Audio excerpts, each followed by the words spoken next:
Hello students, आज हम पढ़ेंगे chapter number 12 light shadow and reflection. देखिए, लाइट आपको पता है रोशनी, शैडो मतलब कि परछाई, और रिफ्लेक्शन मतलब लाइट का किसी चीज का टकरा के दूसरी साइड में चले आना।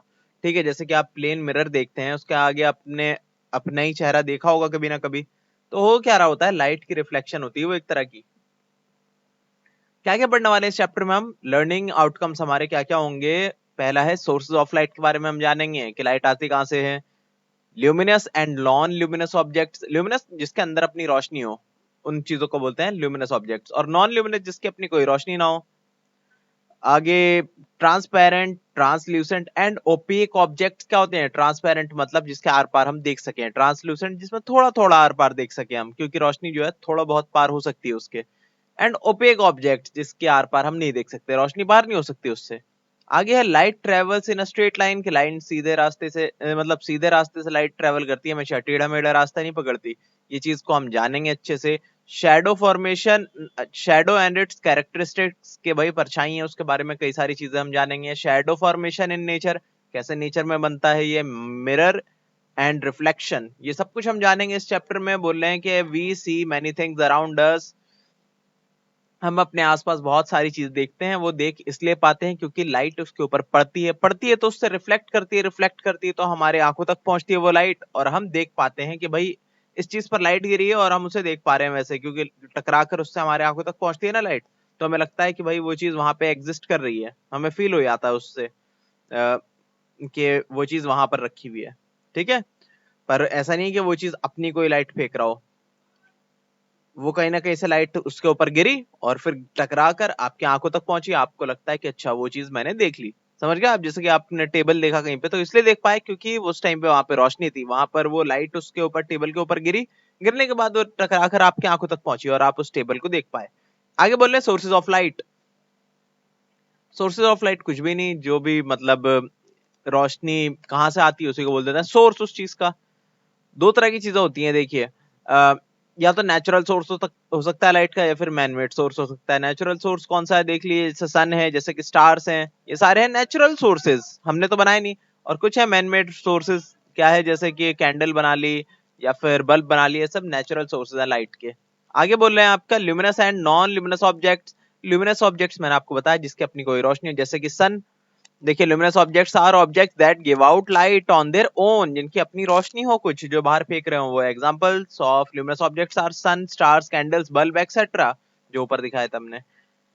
और नॉन ल्यूमिनस ऑब्जेक्ट्स, जो चीज ना अपने अंदर से रोशनी फेंके, वो सारी चीजें नॉन ल्यूमिनस, जैसे कि चांद। चांद आपको देखने में तो लगता होगा कि भाई ब्राइट है, काफी रोशनी फेंक रहा है, पर वो रोशनी अपनी नहीं फेंक रहा, वो तो सूरज के ऊपर की रोशनी उस पर गिर रही है, उसी को रिफ्लेक्ट करा दे रहा है आपके ऊपर।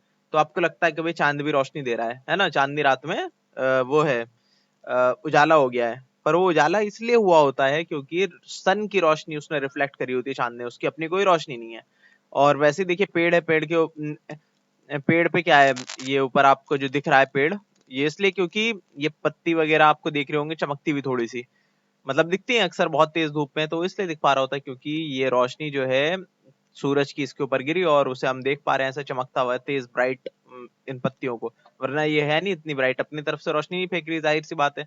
उसका एग्जाम्पल ये देख लिया आपके, मतलब उसका अगर आपको समझना है तो ये समझिए कि ये परछाई कहाँ से आ रही है, सूरज के ऊपर से तो आ रही है, तो मतलब कि ये अपनी रोशनी कोई नहीं दे रहा। ठीक है, अपनी रोशनी देता तो नीचे परछाई भी नहीं होती, वो तो सीधा हर तरफ रोशनी फेंक रहा होता, पर अपनी रोशनी नहीं फेंक रहा है, ये रिफ्लेक्ट कर रहा है बस रोशनी को सूरज की।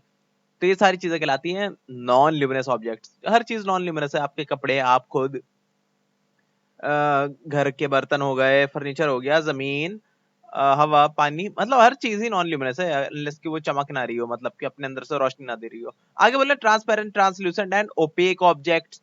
देखिए, ट्रांसपेरेंट ऑब्जेक्ट्स क्या होते हैं, जिसके अंदर से बिल्कुल आसानी से लाइट पार हो जाए, उनको बोलते हैं हम ट्रांसपेरेंट ऑब्जेक्ट।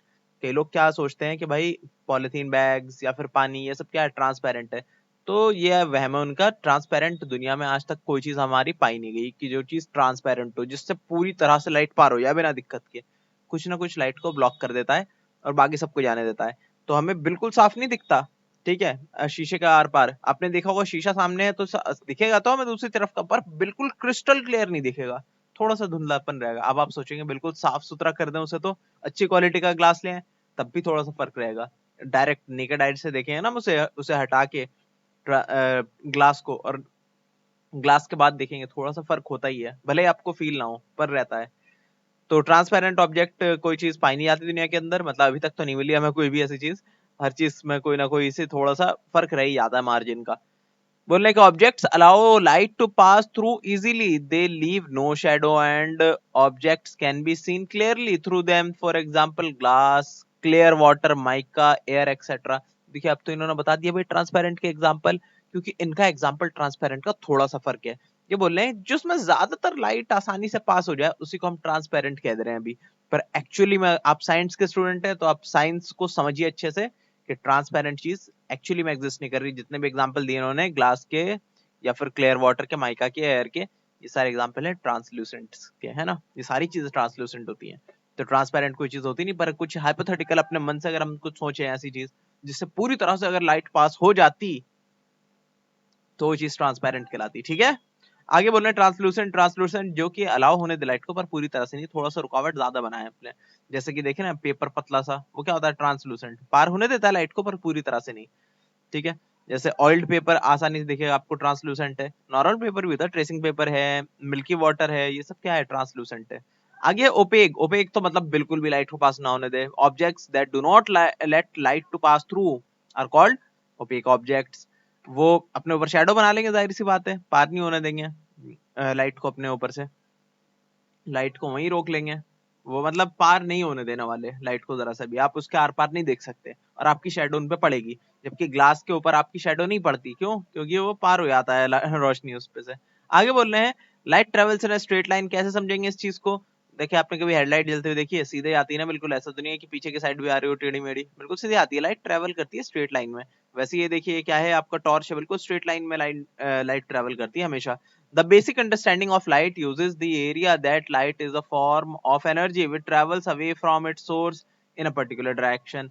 बोल रहे हैं कि लाइट क्या है, एक सोर्स है एनर्जी का। एनर्जी मतलब ऊर्जा, ऊर्जा। ठीक है, और ऊर्जा को समझने के लिए ना आप ये समझिए कि थोड़ा सा टाइम लगता है समझने के लिए ऊर्जा क्या है। ठीक है, बहुत बड़ी डेफिनेशन है इसकी। है बिल्कुल सिंपल सी चीज, पर समझने समझने में थोड़ा सा टाइम लग जाता है। ठीक है, हायर क्लास में आप अच्छे से समझ जाएंगे इसको खुद ही। तो एनर्जी का एक फॉर्म है, एनर्जी के बहुत सारे फॉर्म्स होते हैं। ठीक है, उसी का एक फॉर्म है आपका लाइट एनर्जी। तो इसमें या फिर कहें तो इलेक्ट्रोमैग्नेटिक एनर्जी। ठीक है, लाइट भी एक तरह की इलेक्ट्रोमैग्नेटिक वेव है। तो ये एनर्जी क्या कैसे ट्रैवल करती है? बिल्कुल सीधे डायरेक्शन में, कभी टेढ़ा मेढ़ा नहीं घूमती। ठीक है, आप देखिए कभी लेजर लाइट लिए बिल्कुल सीधे जाएगी, या फिर टॉर्च लेंगे बिल्कुल सीधे जाएगी। ऐसा नहीं है पीछे रोशनी दे दे, वो नहीं देगी, सामने ही देगी। हाँ, सामने से टकरा के किसी चीज से पीछे चले आए रोशनी तो बात अलग है, वरना सीधे ही जाएगी लाइट, ट्रेवल करेगी। You must have noticed a straight sunlight beam which comes through the room window। आपने रूम का विंडो देखा होगा, बिल्कुल ऐसा दिखता है नहीं, बिल्कुल रूम के विंडो से कि सामने लाइट पड़ती है, ऐसा थोड़ी टेढ़ी होकर लाइट चली आती है सन की। क्यों? क्योंकि light always travel in a straight line. Cinema hall में आप देख सकते हैं कि भाई प्रोजेक्टर की लाइट आपको दिखती है, कई बार आप गौर से देखेंगे तो सीधा पड़ रही होगी पर्दे के ऊपर, कहीं और नहीं जा रही होगी रोशनी। और भी बहुत सारे एग्जाम्पल हो सकते हैं। So the above example show that the light travels in a straight line. The phenomena is called the rectilinear propagation of light। rectilinear मतलब सीधा, linear, recti भूल जाइए, linear मतलब सीधा। propagation of light, propagation मतलब travel करना। ठीक है, लाइट का। आगे बोल रहे हैं एक्टिविटी के अंदर क्या बोल रहे हैं कि एक जो है ना ट्यूब ले लिया, ट्यूब से देखिए आप एक मोमबत्ती को जलते हुए देख सकते हैं आसानी से। उस ट्यूब को थोड़ा सा मोड़ दिए, अब देखने की कोशिश करिए, अब नहीं देख पाएंगे आप। क्यों? क्योंकि लाइट तो बिल्कुल सीधे ट्रेवल करती है ना, तो आपके घूमे हुए डंडे से लाइट ट्रेवल ही नहीं करेगी, आपको कुछ दिखेगा ही नहीं। आगे बोल रहे हैं pin hole camera. Pin hole camera आप एक बना सकते हैं। करना क्या है आपको? देखिए एक तरह का कैमरा का एक प्रोटोटाइप है, या फिर कहते हैं छोटा सा जो है ना मॉडल बना सकते हैं आप कैमरे का। क्या है उसके अंदर, पहले इससे आपको समझने में आसानी होगी कि भाई लाइट जो है ट्रेवल करती है बिल्कुल स्ट्रेट लाइन में। ठीक है, और ट्रेवल करती है, आप उसको ट्रेसिंग पेपर के ऊपर जो है आप देख भी सकते हैं किसी चीज की इमेज को। तो ये रहा एक्टिविटी। एक्टिविटी के अंदर आप जो है क्या करना है, एक बड़ा सा बॉक्स लेना है, एक छोटा सा बॉक्स लेना है। बड़े बॉक्स के अंदर एक छोटा सा होल करना है, छोटे से बॉक्स में एक ट्रेसिंग पेपर के लिए एक छोटा सा कटआउट चिपका देना वहां पे। ठीक है, वो खाली जगह होना चाहिए जिसके ऊपर सिर्फ ट्रेसिंग पेपर लगा होना चाहिए। ठीक है, तो होगा क्या, आप ट्रेसिंग पेपर बड़ा भी ले सकते हैं, कोई जरूरी नहीं छोटा लेने की जरूरत है। देखिए सामने मोमबत्ती है, मोमबत्ती की लाइट गिरेगी ये होल के ऊपर, जो आपने छोटा सा टाइनी होल बनाया होगा ना इस साइड में, वहां पे। दोनों बॉक्स को आपने एक के अंदर एक डाल दिया। ठीक है, छोटे वाले बॉक्स और बड़े बॉक्स के अंदर। तो आप देखें कि ये जो है छोटा सा जो आपने छेद करा था वो इधर से आया, और सामने जो है बॉक्स में जो ट्रेसिंग पेपर लगा था उस पे उसकी रोशनी आ गई, पूरी तरह से बन गई। तो इस इमेज को आप इस ट्रेसिंग पेपर पे देख सकते हैं, सामने मोमबत्ती से आती हुई, ठीक है। तो ये बन गया आपका एक तरह का कैमरा। कैमरा क्यों बोलेंगे इसको? कैमरा इसलिए बोलेंगे क्योंकि असल में आपने सामने जो फोटो थी वो इसके ऊपर ले लिया ना आपने, ये इमेज उसकी इसके ऊपर ले लिया आपने ट्रेसिंग पेपर के ऊपर, तो ये कैमरे का बेसिक प्रिंसिपल है, तो इसलिए इसको पिन होल कैमरा बोल देते हैं, ठीक है। और बाकी अच्छे से जानना हो तो यूट्यूब पे इसकी वीडियो सर्च करिए कि कैसे बनाते हैं अच्छे से, और अच्छे समझ में आएगा आपको। आगे बोल रहे शैडो। शैडो क्या होती है? When a light falling on a surface is blocked through an opaque object then a shadow of the object is created. Shadow क्या होता है कि लाइट के रास्ते में कोई चीज आ जाए जिससे पार ना हो सके लाइट, तो एक शैडो क्रिएट होगा। शीशे वगैरह का शैडो नहीं बनता, बनता भी तो बहुत ही मामूली सा बनता है, मतलब हल्का सा डिफरेंस दिखेगा नॉर्मल में और शीशे में, वो पार हो जाती है ना लाइट इसलिए। जबकि ओपेक ऑब्जेक्ट्स का बनता है शैडो, जैसे कि पेड़ का शैडो, ठीक है। आगे बोल रहे हैं कि साइज जो है शैडो की डिपेंड करती है भाई सोर्स ऑफ लाइट कहाँ पे है, ऑब्जेक्ट कितना बड़ा है ना, ये सारी चीजों से बहुत फर्क पड़ता है। आगे बोल रहे हैं characteristics of shadow. The shape and the size of the shadow depends on the size and shape of the object. जाहिर सी बात है, for example shadow of the bus is bigger than the shadow of the car. आगे बोल रहे हैं the size of the shadow becomes long when the object is brought near the light source और the screen is moved away from the object. बोल रहे हैं कि अगर जैसे मोमबत्ती है, मोमबत्ती के से दूर आप हाथ रखेंगे ना तो आपकी शेडो हाथ की छोटी आएगी। मोमबत्ती के जैसे पास ले आते जाएंगे आप हाथ को, हाथ का जो है शेडो बड़ा होता चला आएगा। क्यों? क्योंकि आप ज्यादा से ज्यादा फिर शेडो को ज्यादा से ज्यादा आप रोशनी को ब्लॉक कर पा रहे हैं ना पास से सोर्स के लाइट के, ठीक है, इस वजह से। आगे बोल रहे हैं थर्ड पॉइंट में, the shadow of an object is cast on the side of the object opposite of the source of light। बोले सीधी सी बेसिक सी चीज है कि आपका अगर कोई चीज का शेडो देखना है आपको तो उस ऑब्जेक्ट के एक तरफ जो है सोर्स ऑफ लाइट होगा और उसके दूसरी साइड बिल्कुल इसके ऑपोजिट साइड में शेडो बनेगी। ऐसा नहीं होगा कि दोनों एक ही साइड में बन रही हो, ऐसा हो सकता है क्या? बिल्कुल नहीं बन सकता। कि आपके सामने ही जो है सोर्स ऑफ लाइट हो, बल्ब जल रही हो और सामने ही शेडो भी बन रहा हो, ऐसा कभी हो सकता है क्या? नहीं हो सकता। आप सामने खड़े होंगे तो आपके हमेशा पीछे शेडो बनेगी, है ना। सोर्स ऑफ लाइट के अगर आप सामने होंगे तो आपके बिल्कुल पीछे ही बनना है शेडो को, बिल्कुल जाहिर सी बात है क्योंकि लाइट ट्रेवल करती है स्ट्रेट लाइन में। बोल रहे हैं आगे, in morning and evening the shadow of the ground becomes much longer than the size of the object while at noon the shadow becomes much smaller. ये तो देखिए बेसिक सा इसके अंदर साइंस है। क्या बोल रहे हैं? देखिए दिन भर में सूरज कुछ इस तरह से जाता है, जब बिल्कुल सर के ऊपर होता है सूरज तो एक छोटी सी शेडो बनती है आपकी आमतौर पर। तो ऐसा भी होता है कई बार पैर के नीचे चली आती है आपकी शेडो, पूरी दिखती ही नहीं कहीं पे शेडो। जबकि जब मॉर्निंग में बहुत ज्यादा या बहुत ज्यादा इवनिंग में क्या देखते हैं कि भाई लंबी लंबी परछाई बन रही हो, क्योंकि डायरेक्शन चेंज हो गई ना, यहाँ से रोशनी आएगी इधर तक जाएगी। समझ रहे हैं आप कि इधर से रोशनी आ रही होगी इधर जाने के लिए, तो आप बीच में आ गए तो ये लंबी शेडो बनी, इधर से भी ऐसी लंबी शेडो बनी और इधर साइड में से भी ऐसे लंबी शेडो बनी। जबकि इस तरफ से तो छोटी शेडो बनेगी काफी, आपके नीचे ही पैरों के नीचे आ जाएगी शेडो। समझ गए? आगे क्या बोल रहे हैं, the shadows give us some information about shape of object. Sometimes बोल रहे हैं कि शेप के बारे में कुछ इंफॉर्मेशन कई बार मिलती है हमें शेडो देख के, ऑब्जेक्ट का शेप कैसा होगा इसका। अच्छा, उससे पहले एक और चीज बोल रहे हैं, the direction of shadow of an object changes according to the direction of the movement of object. ये बिल्कुल बेसिक सी चीज बता रहे हैं कि भाई जिस तरह से जिस पोजीशन में होगा ना आपका ये ऑब्जेक्ट, जैसे कि यहाँ पे पर्सन है, जिस तरीके से चल रहा होगा, भाग रहा होगा या फिर चेंज कर रहा होगा अपने जो है डायरेक्शन को, या फिर कहें तो अपने पोजीशन को, उस हिसाब से इसके शेडो भी पोजीशन अपनी चेंज कर रहा होगा। जाहिर सी बात है, हमने हमेशा देखा है ऐसे ही होता है।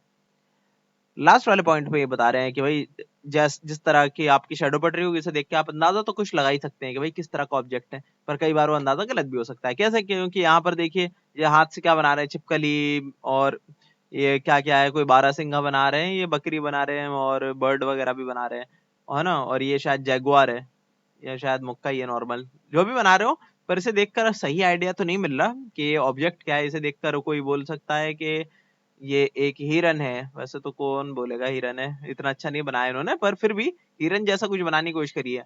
पर इससे हमें गलत नोशन हो सकता है हमें कि ये हिरन की वो है परछाई, एक्चुअली में हाथ है। पर कुछ आइडिया तो हमें मिलता है ऑब्जेक्ट का कहीं ना कहीं। अगर ये नॉर्मल इन्होंने हाथ रख रखा होता ना तो हम बता सकते थे भाई ये हाथ है, जैसे कि ये घूसा जैसा दिख रहा है कुछ ना कुछ। आगे बोल रहे हैं shadows can be mislead us about the shape of the object. तो देखिए मिसलीड ही तो करा है यहाँ पे। The shadows given adjacent are created by different pulls of hand which are giving the vision of some other object। देखिए यही चीज ये हाथों का करामात दिखा रहे हैं। आगे बोल रहे हैं एक्टिविटी में, इस एक्टिविटी में कुछ नहीं, ये बोल रहे हैं कि भाई बल्ब है, बल्ब के ना दूर हाथ रखिए काफी, तो दीवार पीछे जो होगी ना उस पर आपकी शेडो पड़ेगी छोटी सी हाथ की। अब उसी हाथ को पास लाते आइए बल्ब के, जैसे जैसे पास लाते आएंगे बल्ब के आप हाथ, आपके रोशनी की वजह से जो है ना, मतलब रोशनी को जितना आप घेर रहे हैं उस हिसाब से आपके हाथ की परछाई भी बड़ी होती जाएगी, जैसे जैसे आप लाइट के सोर्स के पास अपना हाथ बढ़ाते जाएंगे, ऐसे ही होता है। तो आगे क्या बोल रहे हैं, shadow formation in nature, nature में कैसे बनता है भाई शेडो। बोल रहे हैं eclipse are the example of formation of shadow in nature. Eclipse जो होती है मतलब कि जो थोड़ा अंधेरा सा हो जाता है दिन में, तो वो एक एग्जांपल है शेडो का।